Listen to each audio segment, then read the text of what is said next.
So hello students, আজি আমি কৰিব গৈছো এডভান্স ম্যাথছ ক্লাস 9 ৰ আমাৰ লেসনটো হৈ গল প্লেন জিওমেট্ৰি আৰু প্লেন জিওমেট্ৰিত এতিয়ালৈকে আমি থিওৰাম 1 2 3 4 গুটেইটা ডিসকাস কৰিছো আৰু এক্সাম্পল 1 2 আৰু 3 ডিসকাস কৰিছো এতিয়া আমি নেক্সট এক্সাম্পল কৰিব গৈছো so I want to say if you have not subscribe my channel and press the bell icon so that you will get the notification of coming new videos. Okay, so আমি start কৰো সোয়া সেটা আমাক কি দিয়া আছে the angle formed by the internal bisector of one base and the external bisector of the other base angle of a triangle is half the angle at the vertex. So ইয়াতে কিছুমান terms আছে যেনেকৈ internal bisector ঠিক আছে এটো আসামিছত অন্ত সমদ্বিখণ্ড বুলি কোৱা হয় আৰু এটো বহিষ্ঠ সমদ্বিখণ্ড so these are in Assamese so এটা Assamese terms হয় so কিছুমান ষ্টুডেন্টৰ কমপ্লেইন আছিল যে ইহতে ইংলিশত প্ৰবলেম পায় so এইটা মই আসামিছত কৈ যাও so next হয় এটো एग्जांपल আমাৰ দিয়া আছে एग्जांपल নাম্বাৰ হৈ গল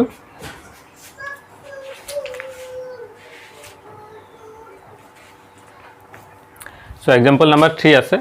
so এটো আমাক প্রুফ কৰিব দিছে ঠিক আছে so কি দিয়া আছে প্ৰথমে সোয়া যে আমাক দিয়া আছে এটা ত্ৰিভুজ ABC is a triangle ঠিক আছে আমাক দিয়া আছে ট্ৰায়াঙ্গেল ABC আৰু ABC ৰ যেটো বেস আছে BC ABC যেটো বেস আছে BC ইয়াৰ ইন্টাৰনাল বাইসেক্টৰ সোয়া ইন্টাৰনাল বাইসেক্টৰ মানে হৈ গল হি ইন্টাৰনালি বাইসেক্ট কৰিব মানে ত্ৰিভুজৰ ভিতৰত বাইসেক্ট কৰিব ঠিক আছে মানে এই ট্ৰায়াঙ্গলৰ ভিতৰত বাইসেক্ট কৰিব আৰু যেটো এক্সটাৰ্নাল বাইসেক্টৰ আছে হেতু এই ট্ৰায়াঙ্গলৰ বাহিৰত বাইসেক্ট কৰিব হেতু কোৱা এক্সটাৰ্নাল বাইসেক্টৰ ঠিক আছে আৰু দুটা ট্ৰায়াঙ্গল আছে দুটা ট্ৰায়াঙ্গলৰ বেস তোমাৰ BC হৈ আছে দুটা ট্ৰায়াঙ্গল আছে ভালকে চোৱা এটো ট্ৰায়াঙ্গল আৰু এটো ট্ৰায়াঙ্গল দুইটাৰো বেস কি আছে BC ঠিক আছে আৰু যেটো BC আছে তাক আমি এক্সটেন্ড কৰি লৈছো D লৈকে so আমাক প্ৰুফ কি কৰিব লাগে the angle formed by the internal bisector of one base and the external bisector of the other base so internal bisector আৰু external bisector দুটা মিলাই পেলাই যেটো angle form হৈছে ঠিক আছে so internal bisector external bisector তো এই দুটা মিলি পেলাই কি angle form হৈছে এটা internal bisector ইয়ালৈকে গল external bisector ইয়ালৈকে গল so এটা angle যেটো form হ'ব এটা হৈ গল BEC angle form হৈছে and this angle is half the angle at the vertex তো ভার্টেক্সত যেটো angle আছে হেতুৰ আধা হ'ব so ভাৰ্টেক্সত কি angle আছে BEC so vertex কোনটো এটো আমাৰ এটা ট্ৰায়াঙ্গলৰ তিনটা ভাৰ্টেক্স আছে ABC ঠিক আছে সে ভাৰ্টেক্স A যেটো ভাৰ্টেক্স আছে তাৰ কিমান হ'ব আধা হ'ব বুলি কৈছে এই এংগলটো তাৰ মানে এই এংগলটো ইয়াৰ হাফ হ'ব ঠিক আছে এইটো এংগলটো ইয়াৰ হাফ হ'ব এটো আমাক প্ৰুফ কৰিব লাগে ঠিক আছে সো স্টাৰ্ট কৰো প্ৰথমে আমি লিখিলাম এটা আমাক কি দিয়া আছে তো ফার্স্ট আমাক দিয়া আছে এটা ট্রায়াঙ্গেল ABC সো আমি লিখিলাম given triangle ABC given a triangle ABC so ABC যেটো ট্রায়াঙ্গেল আছে তাৰ ইন্টারনাল বাইসেক্টর হৈ গল BE internal bisector of internal bisector of angle B is BE so BE is the internal bisector of angle B similarly and CE is the external bisector C is the external bisector of angle C ঠিক আছে CE is the external bisector of angle C বুলি নিলিখো এটো আমি লিখি দিম angle ACD so angle ACD so CE হৈ গল ACD ৰ external bisector now these two bisector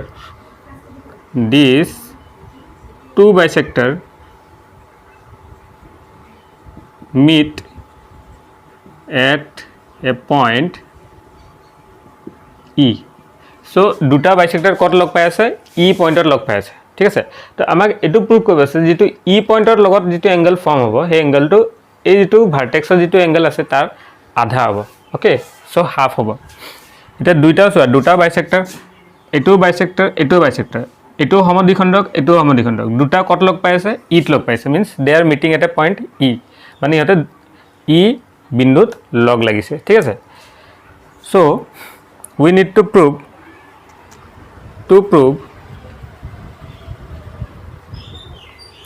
so আমি কি লিখিম to prove angle BAC angle BAC নহব angle BEC ঠিক আছে BEC যেটো আছে এই এংগলটো ইয়াৰ আধা হ'ব so this angle is half of angle BAC this we need to prove আমাক এটো prove কৰিব আছে ঠিক আছে সো আমি প্রুফত যাও এটা সা এটো ডায়াগ্রাম আমাক দিয়া আছে নাও আমি কি দেখিছো যে এটা ট্রায়াঙ্গল আছে তাক সি যেটো বিসি সাইড আছে তাক আমি ডি লৈকে এক্সটেন্ড কৰিছো মানে বহাই দিছো ঠিক আছে সো বিসি বাহুটো সি ডি লৈকে বহুৱা হল নাও ইফ যদি আমি এটা ট্ৰায়াঙ্গল আছে আৰ ট্ৰায়াঙ্গলৰ যদি এটা সাইড ইনক্ৰিজ কৰি দিও তেন্তে ইয়াতে কি এংগল ফৰ্ম হয় এনেটো ট্ৰায়াঙ্গলৰ তিনটা এংগল থাকে কিন্তু যেটো আমি প্ৰডিউস কৰি দিছো যেটো বহাই দিছো তেন্তে এটা বাহিৰত এটা এংগল ফৰ্ম হ'ব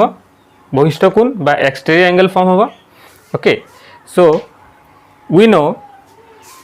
that this exterior angle যেটো বহিষ্ঠ কোণ আছে তাৰ যেটো মান হ'ব এটো দুটা ইন্টেৰিয়ৰ এংগলৰ ইকুৱেল সামৰ ইকুৱেল হ'ব ঠিক আছে আমি জানো যে exterior angle is equal to sum of opposite interior angle বহিষ্ঠ কোণ দুটা অন্তঃস্থ কোণৰ বিপৰীত দুটা অন্তঃস্থ কোণৰ যোগফলৰ সমান হয় ঠিক আছে now we can say that angle ACD will be equal to angle BAC plus angle ABC now what is the reason কি কারণ হবে exterior angle is equal to the sum of opposite interior angle means বহিষ্ঠ কোণ যেটো হ'ব এটো দুটা বিপৰীত অন্তঃস্থ কোণৰ সমান হ'ব এটো লিখা আছে এটো ইংলিশত সো আমি কি লিখিছো বহিষ্ঠ কোণ কোনটো হয় ACD means exterior angle কোনটো হয় ACD exterior angle সো এটো ACD এটো ট্রায়াঙ্গল হৈ গল না ABC ইয়াৰ produce কৰিছো তো exterior angle ইয়াতে ফৰ্ম হৈছে so ACD is the exterior angle or বহিষ্ঠ কোণ সো এই বহিষ্ঠ কোণটো কাৰ সমান হ'ব এই দুটা অন্তঃস্থ কোণৰ সমান হ'ব means it will be equal to sum of opposite interior angle okay so এটুকে আমি লিখিলো now গুটেটোকে হাফ কৰি দিয়া so it হৈ যাব half angle ACD is equal to half angle BAC plus half angle ABC so half angle ACD so ACD ইয়াৰ যদি আমি half লও since this is a bisector this line is a bisector তো ই দুটা ভাগত ভাগ কৰি দিব তো যেটো হাফ হ'ব এটো ইয়াৰো ইকুৱেল হ'ব ইয়াৰো ইকুৱেল হ'ব সো আমাক কোনটো লব আছে আমি এটো লম ECD so in place of ACD we can write ECD okay so এটো কি হ'ব half of BAC and half of ABC so ABC ৰ আধা আৰু BAC ৰ আধা হৈ যাব okay now angle ECD is equal to half of so BAC কোনটো হয়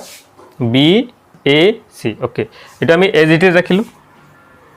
কাৰণ BAC ক আমি ভাগ কৰিব নোৱাৰো এটা এংগল আছে এটা যেটো ABC আছে ABC ই দুটা পাৰ্টৰ স্প্লিট হৈ আছে ঠিক আছে তো এটা হৈ গল ABE আৰু EBC সো আমি ইয়াতে কি লিখিব পাৰো আমি লিখিম angle EBC আমি এটো পাৰ্ট ললো কিয় কাৰণ এই ট্রায়াঙ্গলটো এটো পার্ট আই যায় ঠিক আছে and this will consider as number 1 এটো আমি number 1 বুলি ললো okay এতিয়া ইয়াতে আমি ৰিজন দিব লাগিব যে ECD এটো ECD কেনেকৈ ফৰ্ম হ'ল আৰু EBC কেনেকৈ ফৰ্ম হ'ল সো ৰিজনটো দি দিবা since BE and CF are bisector of angle B and angle ACD এটা আমি রিজন দিছো ঠিক আছে ওকে তো এটা আমি লৈ ললো নাম্বার 1 সিমিলারলি আমি নেক্সট ট্রায়াঙ্গল লম এটো লম so now in triangle EBC BC is produced to D okay so EBC is produced to D ইয়াতে আমি এটা বস্তু লিখি দিব লাগিছিলে in triangle ABC BC is produced to D তার মানে কি লিখা আছে ত্রিভুজ ABC ত BC টুক D বাহুলৈ আমি বহাই দিছো ঠিক আছে একেদৰে ত্রিভুজ EBC ত BC টুক আমি D বাহুলৈ বহাই দিয়া আছে সো ইয়াতে একেটাই নিয়ম লাগু হ'ব যে exterior angle is equal to sum opposite interior angle so we will write exterior angle কোনটো হ'ব ECD so ECD will be exterior angle so angle ECD will be equal to now EBC plus BEC so it will be EBC plus angle BEC okay so eto ami consider korlelo number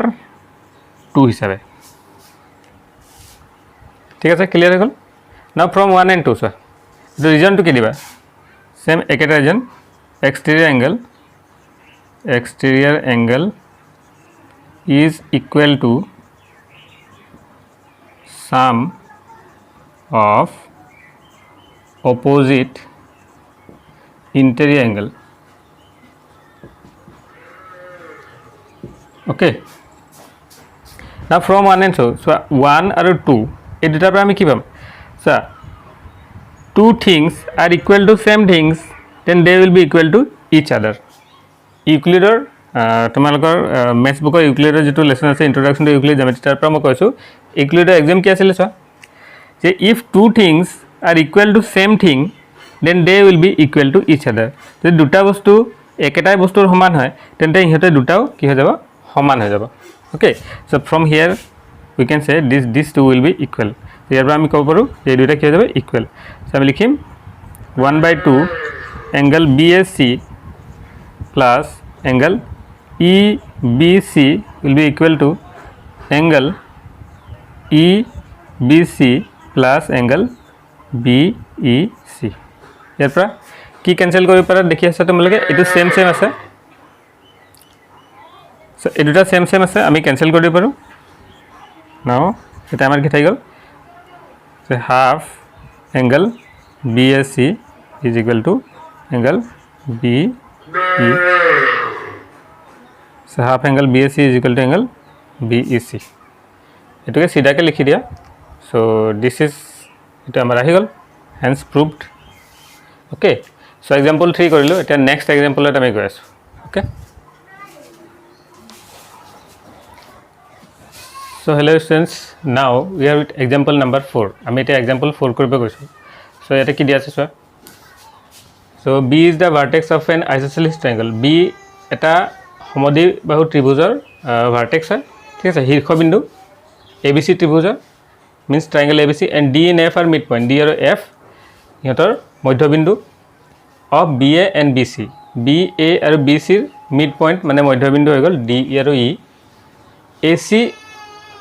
and CD intersect at F AC so AC sorry AE and CD intersect at F ঠিক আছে so we have to prove that area of triangle BD equal to 3 times area of triangle DEF সেটা আমাক proof কৰিব লাগে so first of all আমাক যি দিয়া আছে এটা আমি লিখিলাম so given triangle ABC ঠিক আছে তো আমাক কৈছে D and E are midpoint of AB and AC ঠিক আছে okay now to prove area of triangle BDE will be equal to 3 times area of triangle DEF ঠিক আছে সো এটা আমি কনস্ট্রাকশন কিছুমান করলো এটা কনস্ট্রাকশন সো আমি কি করলো DE জয়েন কৰি দিলো ঠিক আছে আৰু BN লৈকে জয়েন কৰিছো ঠিক আছে DE জয়েন কৰিছো BN লৈকে জয়েন কৰিছো এখিনি লিখি দিও সো DE and এটা বস্তু আমি আৰু লিখিব লাগিছিলে যে AE and DC intersect at F so আমি লিখি দিম AE and CD intersect at F AE and CD intersect at F so it is given আছে এটা কোশ্চেন ঠিক আছে now DE and BF are joined ঠিক আছে BF কোনটো আছিল সৰি F কোনটো আছিল যেটো পয়েন্টত AE আৰু DC ইন্টাৰসেক্ট কৰিছে এই পয়েন্ট হৈ গল F যত B টো আমি কানেক্ট কৰি দিলো ঠিক আছে so next BF is produced to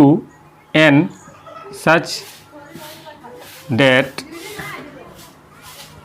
it meet AC at N সেখানে লাগা লিখি দিলো এটা আমি প্রুফ কৰিছো সো প্ৰুফত আমাক কি দেখা আছে যে এৰিয়া অফ ট্ৰায়াঙ্গল BD সো তোমালোকে জানা ট্ৰায়াঙ্গলৰ এৰিয়া কি হয় সো মই এই পাৰ্টত লিখি দিছো area of triangle BDE so আমি area of triangle কেনে গেল half base into altitude so এটা গল half base so BDE ইয়াতে base কি হৈ যাব DE into altitude কি হ'ব BL না এটা সোয়া যেটো BL আছে তাৰ ভ্যালুটো আমি নাজানো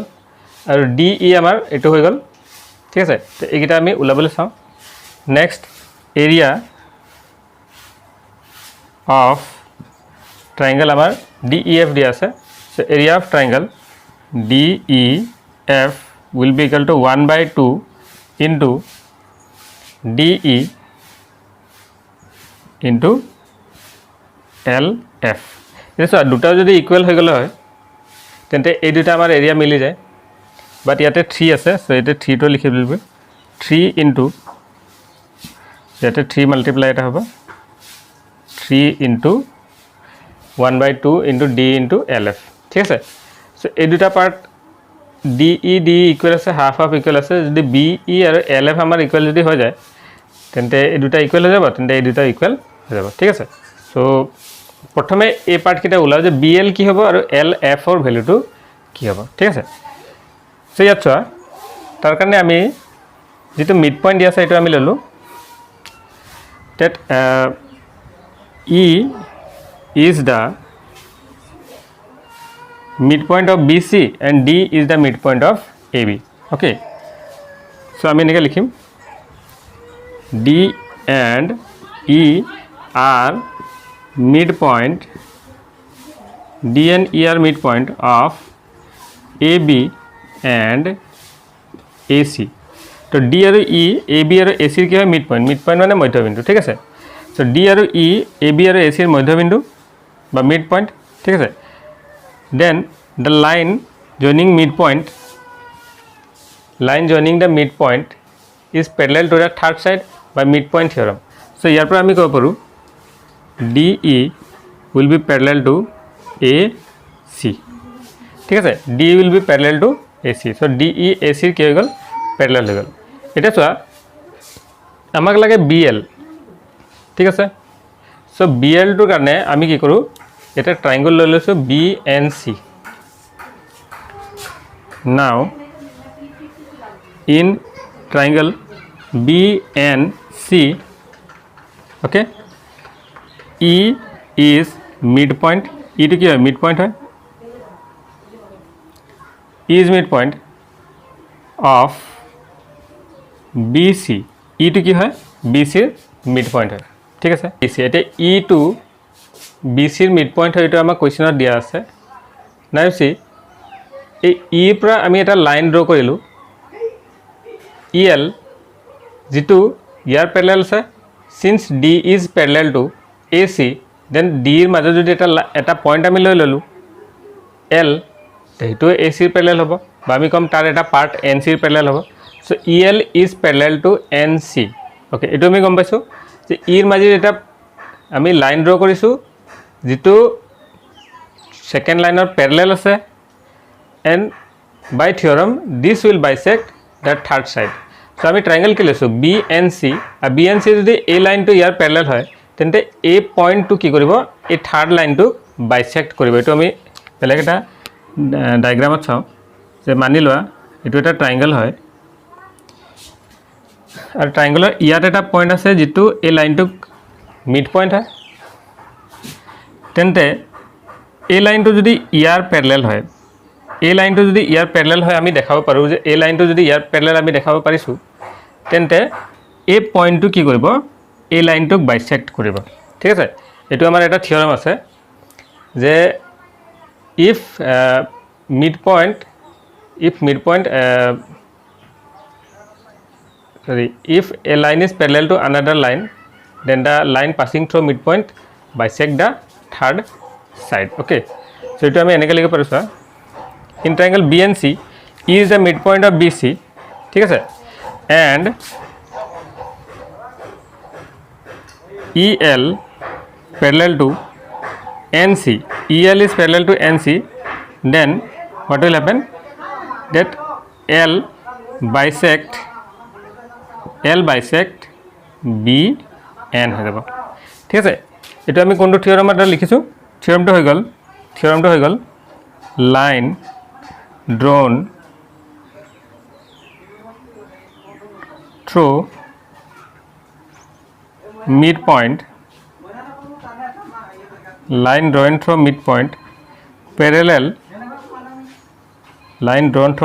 parallel to another side bisect the third side ঠিক আছে এটো হৈ গল আমাৰ থিওৰামটো যাৰ দ্বাৰা আমি এটো ক'ব পাৰিছো যে L bisect BN ঠিক আছে তো ইটো আছিল মিড পয়েন্টৰ পৰা লাইন ড্ৰন থ্ৰু মিড পয়েন্টৰ মাজেদি এটা লাইন ড্ৰ কৰিছো যেটো সেকেন্ড যেটো সাইড আছে তাৰ প্যাৰালাল আছে তেন্তে সেই মিড পয়েন্টটো এই যেটো থাৰ্ড লাইন আছে তাক বাইসেক্ট কৰিব এটো আমাৰ এটা থিওৰাম আছে সো ইয়াৰ পৰা আমি ক'ব পাৰি আছো যে L bisect BN now if L bisect BN then you can say BL is equal to LN okay so BL will be equal to LN and BL will be equal to half of BN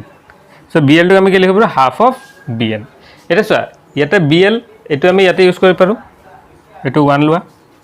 ঠিক আছে so এটো আমি লিখি দিলো 1/2 into DE into half BL এর জায়গাটা আমি লিখে পারো half BN so this will be equal to half হৈ গল 1 ঠিক আছে সো এটো হৈ যাব 1 হ'ব এটো 1/4 মাল্টিপ্লাই হৈছে এড হোৱা নাই so 1/4 into DE into BN এটো আমি ললো নাম্বার 2 বুলি নাম্বার আমি এটো 3 বুলি লম সেকেন্ড পার্ট আৰু আছে এটো আমি নাম্বার 2 বুলি লম ঠিক আছে সো এটো আমি ললো নাম্বার 3 এটা চোৱা now আমাক এটো ফাইন্ড কৰিব আছে LF ঠিক আছে সো LF to কিমান হ'ব স্যার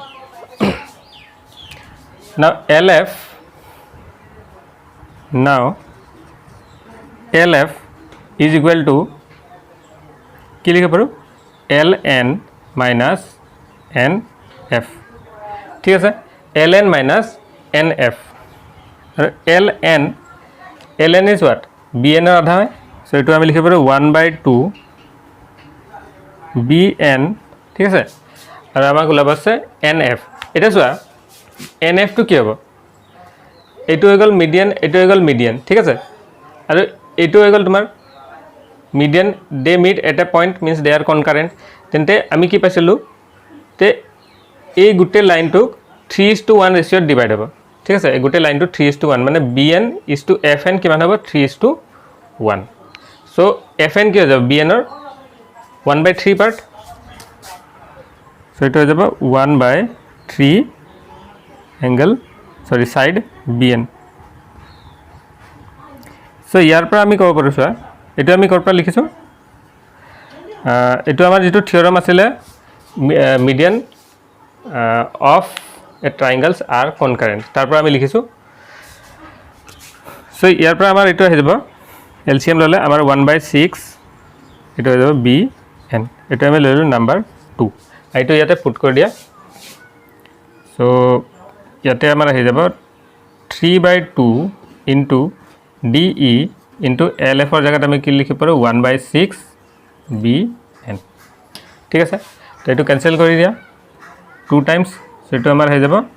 1/2 ইয়াতে 1/2 ইয়াতে 1/2 তো 1/4 হৈ যাব into D E into B N আমি লৈ ল'লোঁ নাম্বাৰ 4 চ' ফ্ৰম 3 and 4 চ' 3 আৰু 4 টো সেম হৈ গ'ল চ' এই পাৰ্টটো ইকুৱেল হৈ যাব চ' from 3 and 4 from 3 and 4 we can say that area of triangle BDE will be equal to 1/4 1/4 no 3 times 3 into area of triangle DEF hence proved ठीक है so we have proved example number 4 so next example we are going to do